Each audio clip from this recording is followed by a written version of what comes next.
샬롬 2023년 3월 14일 화요일 아침입니다. 오늘도 말씀과 동행하며 예수 그리스도의 제자답게 주고 또 주며 살아가는 푸른나무교회 성도님들이 되시기를 바랍니다.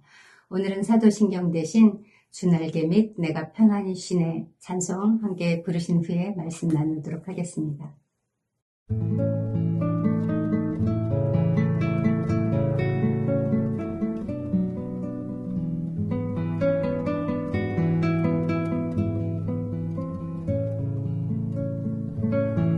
주께 피하는 자를 그 일어나 치는 자에게서 오른손으로 구원하시는 주여, 주의 기이한 인자를 나타내소서. 나를 눈동자같이 지키시고 주의 날개 그늘 아래 감추사 나를 압제하는 악인과 나를 애워싼 극한 원수에게서 벗어나게 하소서.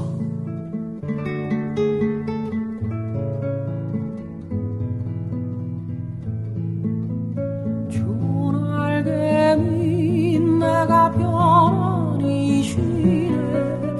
밤 깊고 비바람 불어줘도 아버지께서 날 지키시리니 거기서 편안히 쉬리로다. 주 날개 밑 즐거워라. 그 사랑 그늘 잔이뇨. 주 날개 밑 내 쉬는 영혼 영원히 거기서 주 날개 밑 나의 피난처 되니 거기서 쉬기를 원하노라. 세상이 나를 못 위로해주나 거기서 평화를 누리리라. 주 날개 밑 그 사랑 그늘 잔이뇨. 주 날개 밑 내 쉬는 영혼 영원히 거기서 살리.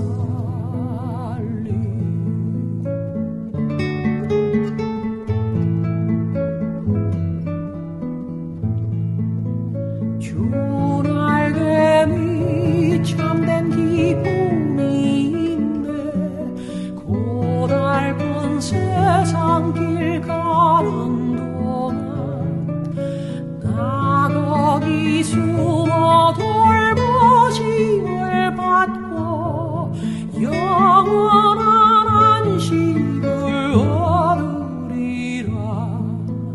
주 날개 밑 즐거워라. 그 사랑 그늘 잔이뇨. 주 날개 밑 내 쉬는 영혼 영원히 거기서 살리.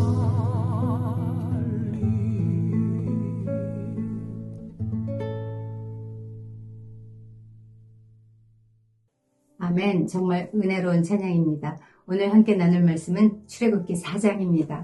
모세는 하나님께 이스라엘 백성을 구출하라는 사명을 받았습니다. 그런데 그는 도무지 순종할 수가 없었습니다. 어제 본문인 출애굽기 3장부터 오늘 본문인 4장에 이르기까지 그는 무려 5번이나 이 핑계 저 핑계를 대며 사양을 합니다. 말이 좋아 사양이지 하나님의 명령을 대놓고 거절하고 그리고 불복하는 것입니다. 오늘 저는 이 모세의 불순종을 중심으로 살펴보려고 합니다. 첫 번째 거절은 3장 11절에서 시작됩니다. 모세는 내가 누구이기에 바로에게 가며 이스라엘 자손을 애굽에서 인도하여 내리까 라며 자신이 아무것도 아니라는 이유로 사양했습니다. 내가 누구간데 내가 누구이게 라는 말은 겸양과 자기 비하의 그 뜻을 동시에 담고 있는 표현입니다. 40년 전 모세는 스스로를 이스라엘의 구원자요 재판관으로 자처했었습니다. 그랬던 그가 이제는 초라한 목자로서 자신의 무능을 절절히 통찰하고 있는 것입니다. 미디안이라는 광야 학교에서 겸양의 미덕을 배운 것 같습니다. 하나님은 이렇게 당신의 일을 함에 있어서 철저히 자아를 부인하는 자를 들어서 쓰십니다. 이것이 하나님의 역설입니다. 그래서 사람의 끝이 하나님의 시작이라는 말도 있습니다. 두 번째로 그는 이스라엘 자손들이 너를 보내신 이의 이름이 무엇이냐라고 물으면 내가 뭐라고 대답하겠습니까? 라면서 하나님의 이름을 알려달라고 요구합니다. 그러자 하나님은 나는 스스로 있는 자이다 라며 자신의 이름을 계시하셨습니다. 이 스스로 있는 자 여호와라는 뜻은 시작과 끝이 없이 언제나 존재하는 자존자라는 뜻입니다. 그 우주 안의 모든 인과 법칙을 초월한 그리고 모든 존재의 그 근거가 되고 기반이 되시는 그 하나님의 본질과 속성을 잘 드러낸 그러한 말입니다.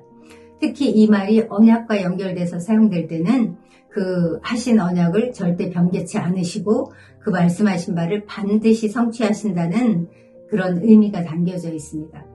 그런 분이 이제 내가 너를 바로에게 보내서 너에게 내 백성 이스라엘을 그 애굽에서 인도하여 내겠다라고 말씀하셨다면 그 일은 이미 다 이루어진 것이나 다름없는 일인 거죠. 그럼에도 모세는 아직도 하나님의 부르심에 받아들일 수가 없었습니다. 그래서 그는 오늘 본문인 4장에서 세 번째 핑계를 댑니다. 1절입니다. 모세가 대답하여 이르되 그러나 그들이 나를 믿지 아니하며 내 말을 듣지 아니하고 이르기를 여호와께서 내게 나타나지 아니하셨다 하리이다. 즉 이스라엘 백성들이 자신의 말을 믿지 않으면 어떻게 하겠느냐라는 염려입니다. 우리 속담에 내 맘 짚어 남의 맘이라는 그 속담이 있거든요. 모세가 이런 걱정을 했다는 것은 그 하나님의 약속에 대한 모세 자신의 의심이 반영된 것입니다. 사실 그는 40년 전에 동족들에게 그 조소와 비난을 받으며 쫓기듯이 도망쳤던 뼈저린 과거가 있습니다. 동족들로부터 이 버림받은 일개 양치기가 어떻게 이제 나타나서 그들에게 신뢰를 얻을 수 있겠느냐라는 염려입니다. 하나님은 이처럼 부끄러운 과거와 하찮은 현재를 살고 있는 모세를 지명하여 부르셔서 리더로 훈련시키십니다. 좌절과 낙담에 익숙해 있었던 모세가 자신을 바라보는 데서 눈을 들어 거룩하시고 전능하신 하나님을 바라보는 훈련을 시키시는 중입니다. 계속해서 모세는 이스라엘 백성들이 자기 말을 믿지 않을 뿐만 아니라 아예 하나님이 나타나시 않았다라며 그 나타나신 사실조차 부인한다면 어떻게 하겠느냐며 다시 항변합니다. 사실 야곱이 가나안을 떠나서 애굽에 들어간 그 400년 동안 하나님의 말씀이 한 번도 임한 적이 없습니다. 그때를 계시 부재의 시대라고 말할 수 있습니다. 따라서 백성들이 갑자기 나타난 이 하나님의 계시와 그에 따른 모세의 이 신적 권위를 의심하는 것은 어쩌면 당연한 일인지도 모릅니다. 그러자 하나님은 이번에 모세에게 확신을 주시기 위해서 세 가지 기적을 연속으로 보여주십니다. 먼저 모세에게 내 손에 있는 것이 무엇이냐라고 물으셨습니다. 모세의 손 안에는 그가 양떼를 칠 때 늘 사용하던 그 익숙한 그 지팡이가 들려져 있었습니다.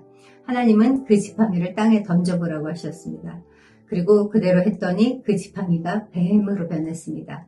그 뱀의 꼬리를 잡으라고 해서 또 그렇게 했더니 이번에는 그 뱀이 다시 지팡이로 변했습니다. 또 계속해서 하나님은 모세의 손을 품에 넣어보라고 하셔서 그 품에 넣었더니 나병이 생겼다가 다시 넣었더니 깨끗하게 낫는 그런 기적도 보여주셨습니다. 그리고 마지막으로는 모세가 떠온 그 나일 강물을 피로 만드는 기적도 보여주셨습니다. 하나님이 모세에게 이 세 가지 기적을 보여주신 이유는 하나님께서 이런 초자연적인 능력으로 모세와 함께 하시겠다는 의미입니다. 네가 어디를 가든지 내가 너와 함께해서 네가 이런 놀라운 일을, 이런 일을 행할 수 있는 사람이 되게 하겠다라는 뜻입니다. 그렇다면 하나님이 이런 이적을 보여주시는 목적이 있겠죠? 5절입니다. 이는 그들에게 그들의 조상의 하나님 곧 아브라함의 하나님 이삭의 하나님 야곱의 하나님 여호와가 내게 나타난 줄을 믿게 하려 함이라. 하나님께서 이적을 베푸시는 궁극적인 목적이 무엇인지 이 말씀은 우리에게 정확히 일깨워줍니다. 하나님이 이적을 사용하시는 목적은 한마디로 믿음 없고 강팍한 인간들에게 하나님이 이 세상의 주권자요 주관자라는 사실을 계시하셔서 그것을 믿게 하기 위한 것입니다. 그런데도 모세는 여전히 하나님의 부르심에 순복할 수가 없었습니다. 급기야 그는 4번째 핑계를 댑니다. 주여, 나는 본래 말을 잘 못합니다. 주께서 나에게 말씀하신 이후에도 내가 그러합니다. 나는 입이 뻣뻣하고 혀가 둔한 자입니다. 라며 자기가 지도자가 되기에는 말재간이 없다고, 말재주가 없다고 변명합니다. 그러나 이것은 철저히 인간 위주의 생각입니다. 왜냐하면 하나님의 나라는 말에 있지 않고 오직 능력에 있기 때문입니다. 그러자 하나님은 이번에도 포기하지 않으시고 모세에게 물으십니다. 누가 사람의 입을 지었느뇨? 누가 벙어리나 귀머거리나 눈 밝은 자나 소경이 되게 하였느뇨? 나 여호와가 아니뇨? 이제 가라. 내가 내 입과 함께 있어서 할 말을 가르치리라. 하나님께서 누군가에게 사명을 주고 보내실 때 친히 지혜의 원천이 되어주시고 가장 적절한 시기에 가장 정확한 방법을 제시하시면서 도와주시겠다는 약속입니다. 이게 얼마나 든든한 보장입니까? 사람에겐 길이 없어 보일 때도 하나님께는 언제나 답이 있고 길이 있습니다. 우리를 지명하여 부르시는 하나님은 우리의 뻣뻣한 입술도 둔한 혀도 병든 몸도 다 선히 사용하십니다. 그런 능력이 있으십니다. 이렇게까지 말씀하시는 하나님의 부르심 앞에 모세는 또 거절할 핑계를 찾습니다. 오 주여, 보낼 만한 자를 보내소서.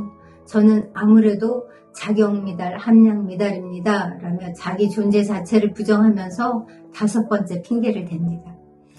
모세가 이렇게 5번째까지 변명하자 하나님께서 이번에는 진노하셨습니다. 그러나 여기서의 분노는 멸망받을 자들에 대한 그런 진노와는 다른 진노입니다. 사랑하는 자녀를 당신의 거룩한 뜻 가운데로 인도하시고자 하는 하나님의 뜨거운 연민과 사랑이 내포된 그런 진노입니다. 우리 하나님을 뭐라고 부릅니까? 진노하는 중에도 긍휼을 잃지 않으시는 분이라는 이름으로 불리웁니다. 하나님은 과연 그랬습니다. 이렇게 진노하는 중에도 또 다른 해결책을 제시하셨습니다. 말 잘하는 형 아론이 있지 않느냐? 내가 그를 너의 대변자로 붙여주겠다 라고 말씀하십니다. 이처럼 하나님은 어떤 경우라도 심지어 당신의 자녀들이 당신을 믿지 않아서 이렇게 화가 나시는 경우에도 그 뜻을 포기하지 않고 기어이 그 뜻을 이루어내시는 분이십니다. 이쯤 되면 우리는 진짜 궁금해집니다. 모세는 왜 이렇게 끝까지 하나님의 말씀에 순종하지 못한 것일까요? 너무나 이유는 간단합니다. 그가 바라보는 관점이 잘못되었기 때문입니다. 그는 하나님의 전능하심을 바라보지 않고 자신의 무능함만을 바라보고 있기 때문입니다. 80세 된 내가 어떻게 무슨 일을 할 수 있으리요? 내가 어떻게 감히 바로를 상대할 수 있으리요? 이렇게 자기만을 바라봅니다. 인간적으로 보면 그의 두려움은 합리적인 것처럼 보이기까지 합니다. 그러나 그것은 어디까지나 철저히 인간 중심적인 관점이었습니다. 여전히 자기가 주인된 그런 증거이기도 합니다. 여러분은 어떻습니까? 모세처럼 이 핑계 저 핑계를 대며 불순종한 적이 있으십니까?